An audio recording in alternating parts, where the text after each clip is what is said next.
नमस्कार, कैसे हैं? नमस्कार, मैं हूं राकेश, आप लोगों के सामने स्वागत करता हूं। उम्मीद करता हूं सभी लोग बहुत अच्छे होंगे। और 15वां लेक्चर आप लोगों के सामने है।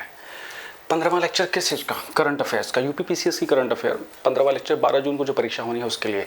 और आज का हमारा जो करंट अफेयर है ये है केंद्रित यूपी के पर्टिकुलर करंट के ऊपर। यूपी स्पेशल इसे आप बोलते हैं। यूपी स्पेशल दो हिस्से होते हैं, एक होता है जीएस का पोर्शन, एक होता है करंट का पोर्शन। तो करंट का पोर्शन लिंकअप करके ज़्यादा आसान होता है हमें पकड़ने का। विगत कुछ वर्षों में देखा जा रहा है कि यूपी के पर्टिकुलर सेक्शन से जीएस स्पेसिफिक से बहुत ज़्यादा क्वेश्चन नहीं पूछे जा रहे, उसको हम लोग लाइव सेशन में ही फिनिश कर देंगे। लेकिन ये कुछ ऐसे करंट हैं जो उत्तर प्रदेश से रिलेटेड है, परीक्षा में सीधे सीधे पूछे जा सकते हैं। एक से अधिक वीडियो इसकी बन सकती हैं। चलिए फटाफट चीज़ों को शुरू करते हैं। मुझे आप जस्ट 1 मिनट दीजिएगा, थोड़ी सी लाइटिंग इशू जाए। क्वेश्चंस आप लोगों के सामने दिख रहे हैं। डिस्कशन के लिए पॉइंट आप लोगों के सामने मैंने रेज कर दिया है। पहला पॉइंट स्किल डेवलपमेंट से ऊपर है, और स्किल डेवलपमेंट और जब उत्तर प्रदेश लिंकअप हो जाए तो परीक्षा में यहाँ से चीज़ें बन जाती हैं।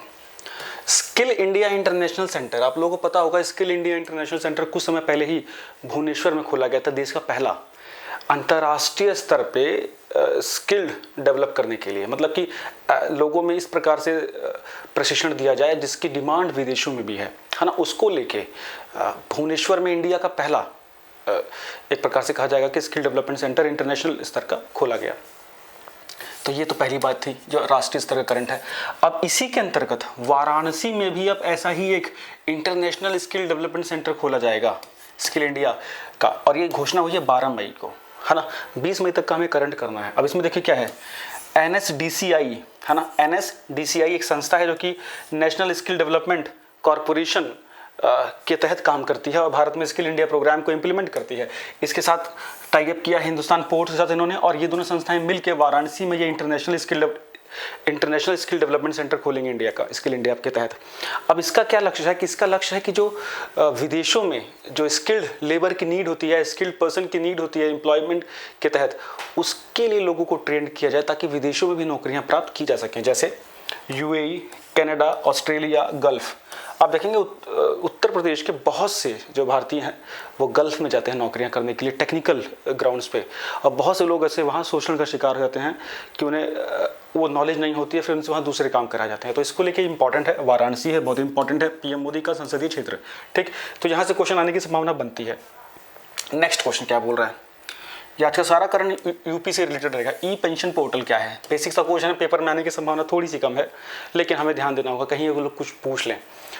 ई पेंशन नाम से पता लग रहा है पेंशन पोर्टल है ये। बेसिकली उत्तर प्रदेश सरकार ने अपने रिटायर्ड कर्मचारियों के लिए एक पोर्टल बनाया है जहां पे वो 15 लाख से अधिक जो रिटायर्ड कर्मचारी हैं उनकी जो ग्रीवेंसेस, उनकी समस्याओं को सुनेंगे, है ना। उनके पेंशन संबंधी सभी जो समस्याएं हैं वो इस पोर्टल पर एड्रेस की जाएंगी।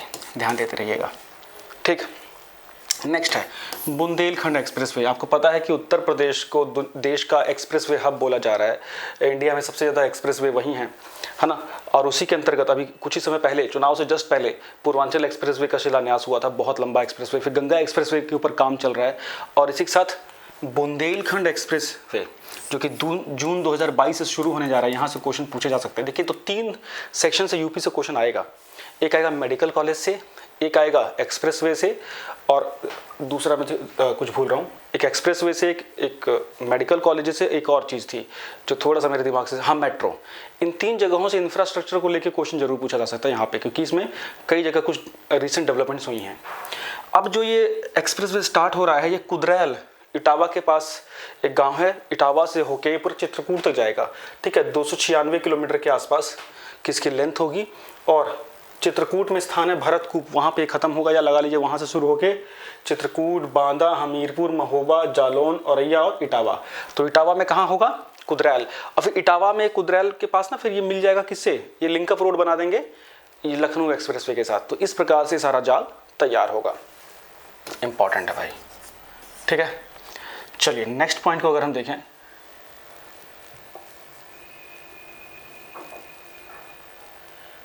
हाँ, अभी देखिए नीति आयोग का अभी रैंकिंग आया था।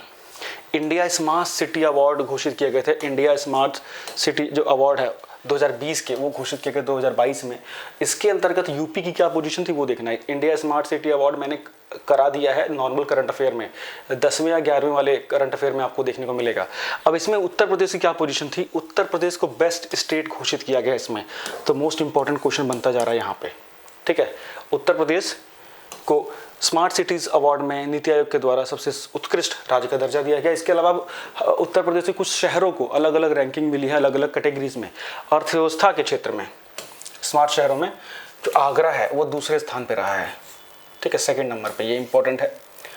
जल निकासी या जल वाटर मैनेजमेंट को लेके वाराणसी रैंक 1 पे रहा है। कोविड इनोवेशन को लेके भी वाराणसी रैंक 1 पे रहा है। लीडरशिप में वाराणसी दूसरे नंबर पर रहा है। तो मतलब वाराणसी और आगरा, इनको आपको फोकस करना है। इकोनॉमी में आगरा है, बाकी सब में वाराणसी है। तो ये भी क्वेश्चन एमसीक्यू में बना के पूछ सकते हैं, ठीक।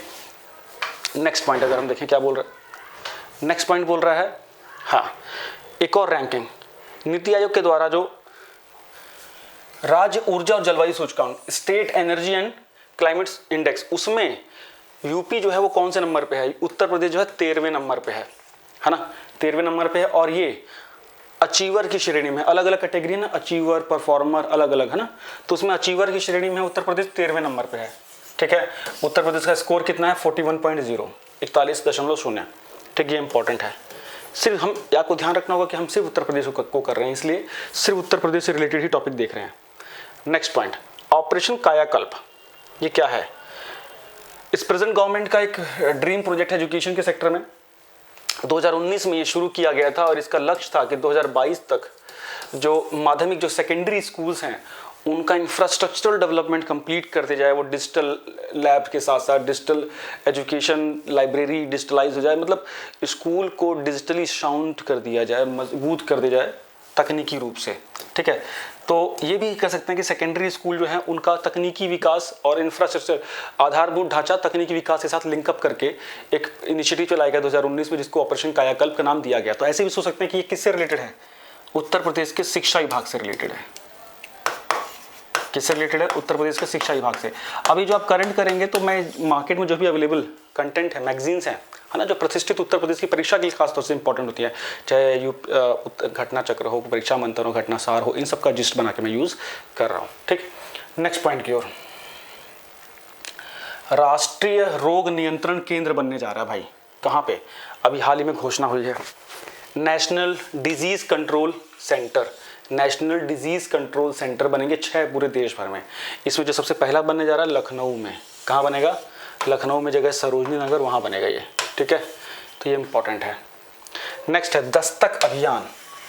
दस्तक अभियान, दस्तक अभियान को बहुत से लोग ओपन डेफिकेशन से भी जोड़ सकते हैं। झारखंड में ऐसा कुछ स्कीम था, लेकिन वो कंफ्यूज नहीं होना है। इसमें जो है जो वेक्टर बॉर्न डिजीज़ हैं, जो वायरस बैक्टीरिया से होने वाली जो बीमारियां हैं, जो रोग जनित जो वायरस हैं उनके द्वारा जो होने वाली बीमारियां हैं हर वर्ष जो होती हैं, उनसे लड़ने के लिए दस्तक अभियान शुरू किया गया। आप लोगों को पता होगा कि पूर्वांचल में जैपनीज एन्सेफेलाइटिस एक बहुत भीषण बीमारी होती थी छोटे बच्चों में, जिसमें मस्तिष्क बुखार साधारण रूप से जिसे बोला जाता है, उसमें बहुत ज़बरदस्त तरीके से कंट्रोल किया गया। तो ये दस्तक अभियान किस किस से लड़ने के लिए है, Japanese encephalitis, dengue, filaria, chikungunya जैसे वेक्टर जनित रोगों से लड़ने के लिए इस अभियान को शुरू किया गया है। नेक्स्ट पॉइंट को अगर आप देखें, गीतांजलि श्री, ये क्वेश्चन तो देखिए, चाहे इसको राष्ट्रीय मानिए चाहे राजकीय मानिए, पेपर में आएगा।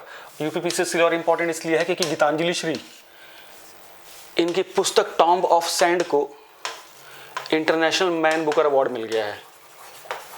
इंटरनेशनल मैन बुकर प्राइज है ना।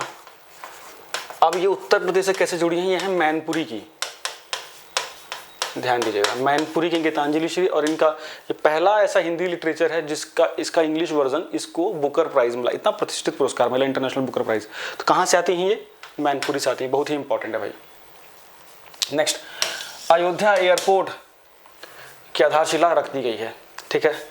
अयोध्या में एयरपोर्ट बनेगा और किसके नाम पे बनेगा, अयोध्या एयरपोर्ट का नाम क्या होगा, मर्यादा पुरुषोत्तम श्री राम, भगवान श्री राम, ठीक, क्लियर है।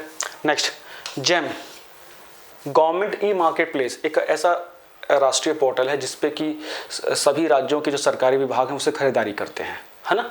इसको बोलते हैं गवर्नमेंट ई मार्केट प्लेस, यहाँ जो विक्रेता होते हैं अपने आप को रजिस्टर करते हैं और वहाँ से जो सरकारी भागों में खरीद फरोख्त की जाती है। तो इसमें जैम के पोर्टल पे सारे राज्य यहाँ की डिपार्टमेंट अपने परचेजिंग करते हैं। इसमें सबसे रैंक 1 पे कौन आया? उत्तर प्रदेश, रैंक 2 पे गुजरात और रैंक 3 पे मध्य प्रदेश। थोड़ा ध्यान दीजिएगा, भारत सरकार का यह पोर्टल है जैम, ठीक है। नेक्स्ट पॉइंट अगर देखें, लोक निर्मला सम्मान 2022, लोक निर्मला सम्मान 2022 उत्तर प्रदेश सरकार के द्वारा दिया जाता है। इस बार किसको दिया गया? शारदा सिन्हा। बताने की जरूरत नहीं है, शारदा सिन्हा बहुत प्रतिष्ठित पूर्वांचली लोक गायिका हैं, है ना, जो छठ के गीतों में और जो पूर्वांचली लोक गीतों में इनका बहुत नाम रहता है। आप सुनते होंगे तो लगभग ज़्यादातर गाने इन्हीं के होते हैं। शारदा सिन्हा को मिला है, इंपॉर्टेंट है। नेक्स्ट, राष्ट्रीय जल पुरस्कार। राष्ट्रीय जल पुरस्कार केंद्रीय स्तर पर दिए जाते हैं। इसमें इस बार में रैंक 1 पे उत्तर प्रदेश रहा है, रैंक 2 पे राजस्थान है, रैंक 3 पे तमिलनाडु है। क्वेश्चन आ सकता है पेपर में। नेशनल वाटर अवार्ड में रैंक 1 उत्तर प्रदेश। नेक्स्ट, हिंदी साहित्य सम्मेलन 2022 का कहाँ आयोजित किया गया? हिंदी साहित्य सम्मेलन प्रयागराज, प्रयागराज इलाहाबाद, प्रयागराज। नेक्स्ट, नारी शक्ति पुरस्कार कहाँ दिए गए? सॉरी, नारी शक्ति पुरस्कार उत्तर प्रदेश में 2022 में किसको दिया गया? आरती राणा और नीरजा माधव को। आरती राणा और नीरजा माधव, ये कुछ ऐसे पॉइंट है जो आपको सिर्फ रटने पड़ेंगे। नेक्स्ट, इंटरनेशनल ध्रुपद मेला। ध्रुपद एक जो शास्त्रीय गायन की कला है, इसका वाराणसी इसका हब भी है, ऐसे याद रखते हैं। तो ध्रुपद मेला कहाँ आयोजित किया गया? ये बहुत बड़ा सम्मेलन कहाँ पे? वाराणसी में, बनारस। नेक्स्ट, देश का पहला ग्रीन बूथ कहाँ बनाया गया था? इस बार जो उत्तर प्रदेश में चुनाव हुए हैं उसमें लखनऊ का APCN इंटर कॉलेज का कंप्लीटली ग्रीन बूथ था। मतलब वहाँ पे उस बूथ का की जो कंडीशन थी कार्बन उत्सर्जन में, वो न्यूट्रल था। मतलब वहाँ इस बूथ पे कार्बन उत्सर्जन 0 था, ठीक है, प्लस माइनस बिल्कुल 0। तो देश का पहला green booth. Next, Bharat search, जैसे गूगल है दुनिया में सबसे बड़ा सर्च इंजन, उसी तरह छत्रपति साहू जी महाराज यूनिवर्सिटी जो है कानपुर में, उनके विद्यार्थी उनकी उस संस्था के द्वारा भारत सर्च के नाम से एक सर्च इंजन बनाया गया है। भारत के द्वारा बनाया गया कोई बहुत बड़ा सर्च इंजन। ध्यान रखना, परीक्षा के लिहाज से बहुत इंपॉर्टेंट है, ठीक है। इतना। अब नेक्स्ट लेक्चर में हम लोग रिमेनिंग करंट अफेयर देखेंगे, प्लस इस समय उत्तर प्रदेश की कॉन्स्टिट्यूशनल पोस्ट पे कौन कौन कहाँ है ना। स्टेट इलेक्शन कमीशन का हेड कौन है, फाइनेंस कमीशन का हेड कौन है, राज्यपाल कौन है, बेस सारी चीज़ें रिवाइज करेंगे। वो नए नए मंत्री कौन कौन बने हैं, सब कुछ रिवाइज करेंगे, ठीक है। मिलते हैं जल्दी से। UPPCS की टेस्ट सीरीज लगाते रहिए, 15 टेस्ट हैं, ठीक है। एम कीर्ति आपको इंस्टॉल नहीं किया तो कर लीजिएगा, उसमें मिलेंगे, क्विज़ेस करिए। ये PDF टेलीग्राम ग्रुप में दे रहा हूँ, ठीक है। Thank you so much, bye bye.